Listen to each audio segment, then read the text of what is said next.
नमस्कार, स्वागत है आपका भीम न्यूज इंडिया में। आप देख रहे हैं भीम न्यूज इंडिया। कोटा में आज पोलित ब्यूरो की, मार्क्सवादी कम्युनिस्ट पार्टी की पोलित ब्यूरो की बैठक हुई। देखिए भीम न्यूज इंडिया की एक रिपोर्ट। इसमें पूरे देश से कोने कोने से कॉमरेड बंधु पधारे और विभिन्न मुद्दों पर चर्चा की। सीपीआई-एम-सीपीआई-यू की पोलित ब्यूरो की बैठक है। इसमें पूरे हिंदुस्तान से कॉमरेड शिरकत कर रहे हैं। हमारे साथ एक और कॉमरेड हैं, आइए हम इनसे परिचय प्राप्त करते हैं और जानना चाहेंगे कि कॉमरेड, वर्तमान लोकतंत्र में सीपीआई-यू की क्या भूमिका है। अपना परिचय दीजिए प्लीज। मैं Bhup Narayan from Bihar, MCPIU central committee member. सबसे पहली बात यह कि जो जनवादी आंदोलन हो रहे हैं उसमें आपने सीपीआईएम शब्द का प्रयोग किया। सीपीआईएम एक पार्टी है, लेकिन हम सीपीआईएम से अलग एमसीपीआईयू के लोग हैं। आज जो जो दो मतलब जनवादी आंदोलन का दो चक्र है, एक राष्ट्रीय जनवाद और दूसरा जनता का जनवाद। राष्ट्रीय जनवाद के अंदर बाघ और बकरी एक साथ पानी पीता है, और जनता का जो जनवादी क्रांति है, जनता का जो जनवाद है, वो सीधे कहता है कि जो मजदूर और गरीब हैं, किसान हैं, विद्यार्थी हैं, नौजवान हैं, उनकी कतार जो है वो कभी भी जो बड़े इजारेदार हैं, पूंजीपति हैं, उनके साथ नहीं बैठ सकता है। दोनों में अंतर है। ये दो डिफरेंस है हमारे और उनके बीच में, national democracy and people's democracy. आप क्या देखते हैं, क्या भविष्य है ये जनवादी जो आंदोलन है इसका? आपको नहीं लगता कि वर्तमान में ये थोड़ा कमजोर होता जा रहा है? इसके पीछे क्या कारण है?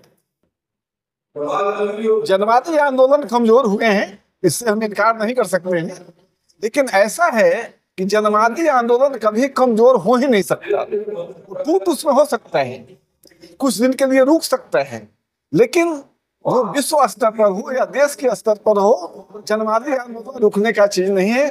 उसका भविष्य है और आने वाले दिनों में पूंजीवाद का नाश होगा और जनवादी क्रांति सफल होगी। पूंजीवाद तो हिंदुस्तान में बहुत तेजी से पनप रहा है।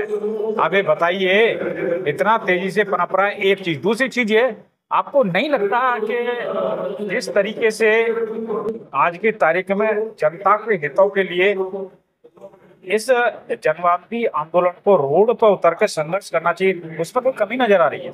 बिल्कुल, जनवादी आंदोलन को रोड पर उतर कर, यानी यह कहिए कि मास बेसिस पर बड़ी संख्या में लोगों को आना चाहिए।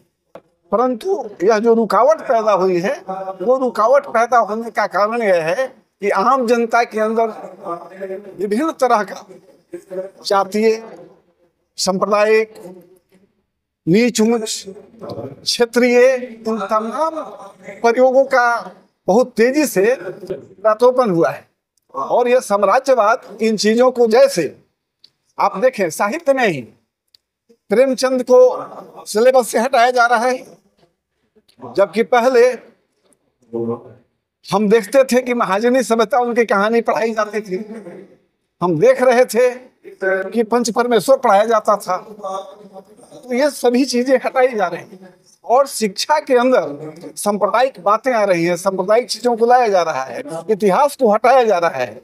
जो इतिहास मानव सभ्यता का इतिहास है, बिल्कुल हटाया जा रहा है। इन परिस्थितियों में जनवादी आंदोलन के कमजोर होना लाजमी है, लेकिन वो रुकेगा नहीं, आगे बढ़ेगा। ऐसा नहीं लगता कि आप इन सब चीजों को जनता के बीच में डिलीवर नहीं कर पा रहे हैं? नहीं लगता आपको ऐसा? ये बात सही है कि जितना ताकत हमको लगानी चाहिए वह ताकत नहीं है, कमजोर है, लेकिन फिर भी सही है। आने वाले दिनों में हम इसको पूरा करेंगे। भीम न्यूज इंडिया को समय दिया, आपका बहुत बहुत धन्यवाद। आपको भी धन्यवाद।